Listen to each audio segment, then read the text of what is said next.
Elif'in mutfağına hoş geldiniz.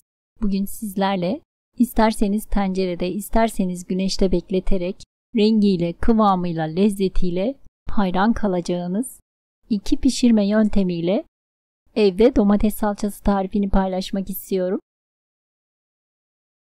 Ben 5 kilo Bursa domatesi kullandım. Sizler isterseniz bir kısmını köy domatesi veya Çanakkale domatesi olarak kullanabilirsiniz. Domateslerimizi güzelce yıkadıktan sonra kök kısmını çıkaralım ve büyükçe bir tencereye rastgele gelişigüzel bir şekilde doğrayalım.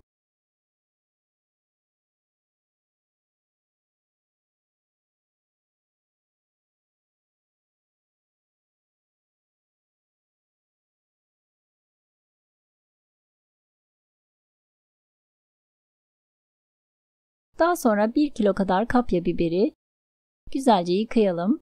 Videoda gördüğünüz gibi çekirdeklerini temizleyerek domatesin üzerine rastgele olacak şekilde doğrayalım. Ben güzel bir renk ve lezzet vermesini istediğim için 1 kilo kadar eklemek istedim.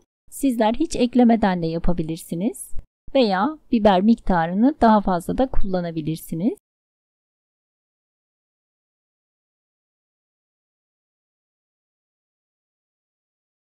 Tenceremizi ocağa alalım. Orta ateşte sık sık karıştırarak pişirelim. Tencerenin kapağını kapatmayalım ve sık aralıklarla mutlaka karıştıralım ki dibine tutmasın.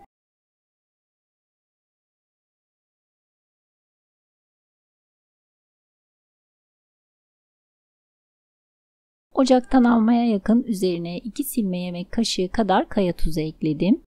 Biraz daha pişirip ocaktan alacağım. Toplamda 1 saat kadar sık sık karıştırarak pişirdim. 1 saatin sonunda ocaktan alıp biraz soğumaya bırakalım. Daha sonra incecik olacak şekilde blenderdan geçirelim.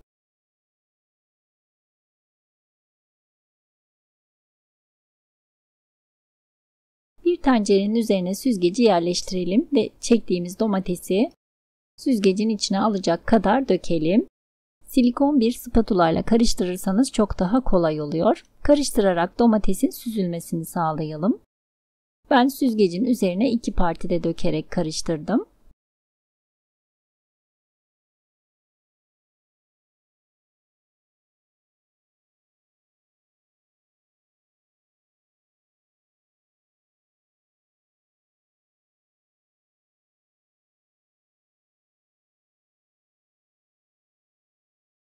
Videoda gördüğünüz gibi artık kabuk ve çekirdekler kalmaya başladı. Karıştırmaya devam edelim. Bu aşamada spatulayı içinden aldım ve bir eldiven giyerek elimle üzerine bastırıp karıştırmaya devam ettim.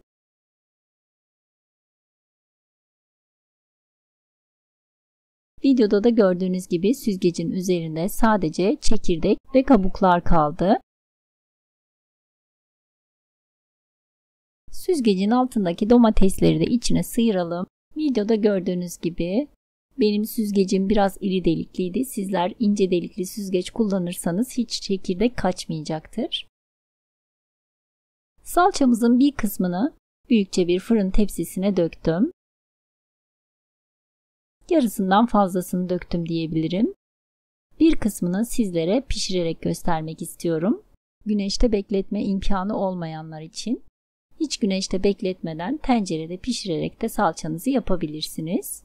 Ama tabii ki güneşte bekletme imkanınız varsa güneşte 1 gün 2 gün dahi olsa bekletirseniz çok daha güzel oluyor.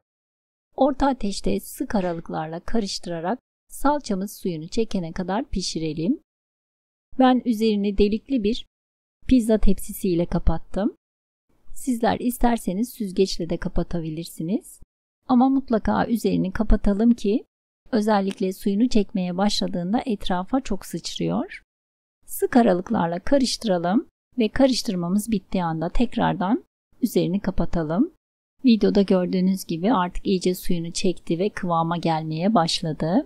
Salça kıvamına gelene kadar pişirmeye devam edelim. Ama dikkatli olalım, yanmasın. Pişirme aşamasında başından hiç ayrılmayalım.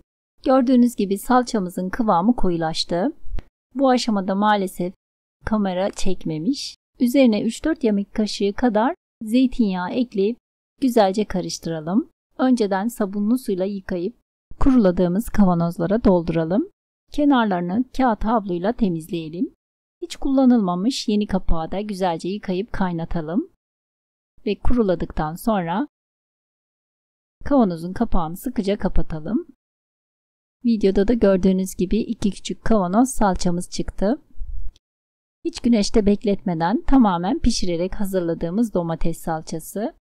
Oda sıcaklığına gelene kadar bu şekilde bekletelim ve daha sonra buzdolabına kaldıralım. Şimdi diğer yöntem güneşte bekleterek yaptığımız domates salçasını göstermek istiyorum. Daha önce bir tepsiye dökmüştüm. İnce dökersek çok daha çabuk olacaktır. Bir tepsiye daha böldüm ve tepsilerimizi güneşe yerleştirelim. Ara ara karıştıralım ve üzerini düzeltelim. Dediğim gibi ne kadar ince dökerseniz o kadar çabuk kıvama gelecektir. Ben toz olmaması için akşam olduğunda içeriye aldım salçalarımı. Sabahleyin tekrardan güneşe çıkardım. Toplamda 2 gün güneşte beklettim. Benim salçalarım 2 günde kıvama geldi. Sizler de hazır salça kıvamına gelene kadar güneşte bekletin. Ve 2. günün sonunda tepsileri birleştirdim. Üzerine 3-4 yemek kaşığı kadar zeytinyağı gezdirip güzelce karıştıralım. Zeytinyağı salçamıza hem lezzet veriyor hem de parlaklık veriyor. Kullanmanızı tavsiye ederim.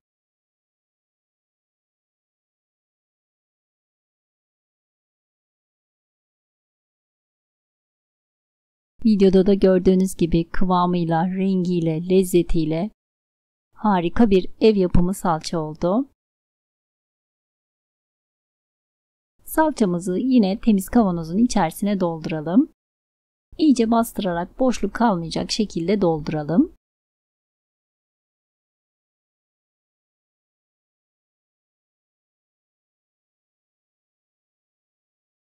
Bir parmak boşluk kalacak şekilde sıkıca doldurdum. Kavanozun kenarlarını kağıt havluyla temizleyelim.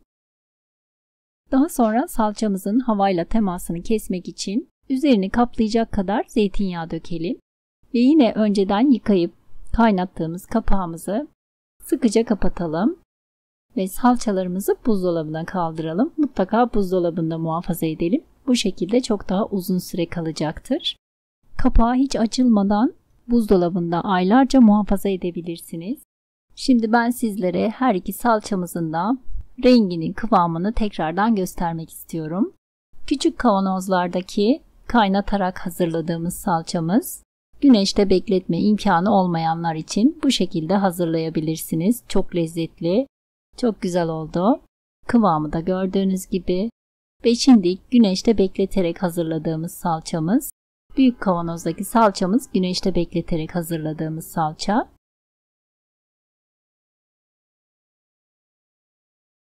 Videoda da gördüğünüz gibi hem rengi hem de kıvamı harika oldu. Lezzeti de çok güzel oldu. Eminim ki bir kez denediğinizde artık hazır salçaları hiç beğenmeyeceksiniz ve sürekli kendiniz evde yapmak isteyeceksiniz. İsterseniz yemeklerinize, isterseniz üzerine zeytinyağı gezdirerek, ekmeğinize sürerek yiyebileceğiniz harika bir domates salçası oldu. Deneyecek olanlara şimdiden afiyet olsun. Videomu buraya kadar izleyip beğendiyseniz beğeni, yorum ve paylaşımlarınızla bana destek olabilirsiniz. İzlediğiniz için ve ilginiz için teşekkürler.